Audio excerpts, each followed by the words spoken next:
இங்கே பாருங்கள், இது அவகடாவோட விதை. இது ஒருத்தர் கொடுத்தாங்க. இது பாருங்கள், வச்சு வந்து 1 மாதம் ஆகுது. இங்கே பாருங்கள், வெடித்து வந்திருக்கா வேர் பாருங்கள். யாருன்னா அவகடா வாங்கினீங்கன்னா அந்த விதையை வந்து வேஸ்ட்டு பண்ணாதீங்க. நம்ம அப்படியே எடுத்து வச்சாலும் வராது. நான் அது மாதிரி ட்ரை பண்ணி பார்த்துட்டேன், வளரல, அழுகி போச்சு.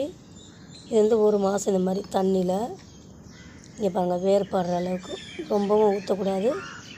அந்த அந்த இது மட்டும் நனையணும், இந்த அடிப்பகுதி மட்டும் நனையணும். இங்கே பாருங்கள் நல்லா வெடி போட்டு பாருங்கள் உள்ளே. ஒரு 10 நாளில் இது வந்து வந்துடும், முளைச்சி வந்துடும். தெரியுதா பாருங்கள், இது இந்த சைடு வரல, ஆனால் நடுவில் வராது. இது இந்த மாதிரி வர மாதிரி இந்த இடத்துல நடுவில் செடி வளராது, இந்த பக்க சைடில் தான் செடி வளரும். பாருங்கள், இதில் எப்படி வச்சுருந்தேன் தண்ணியிலேயே 1 மாதம். சரி, நான் கூட எதிர்பார்க்கல வருமான்ற ஒரு சந்தேகம், எடுத்து போட்டுடலான்னு நினச்சேன். அதனால் வந்துருச்சு பாருங்கள், வேர் தெரியுதா. இன்னொரு மாதம் வச்சாலும் செடி வளர்ந்துடும். ஆனால் இப்போ மழை டைமாக இருக்குது, நம்ம வந்து ஊனி வச்சாலே நல்லா வந்துடும். பாருங்கள், இங்கெல்லாம் வெடிக்குது பாருங்கள், அப்படியே இந்த சைடும் வெடிக்குது, இங்கேயும் வெடிக்குது.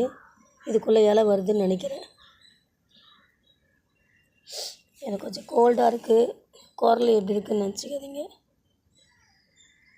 இதை எடுத்து அப்படியே இப்போ எடுத்துன்னு போயிட்டு நான் தொட்டியில் ஊனி வச்சுடுவேன். இது வளர்ந்தப்புறமும் ஒரு பதிவு நான் போடுறேன்.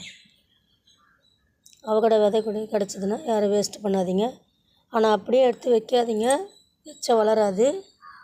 இது மாதிரி நம்ம தண்ணியில் வச்சோம்னா நல்லா வளரும். ட்ரை பண்ணி பாருங்கள்.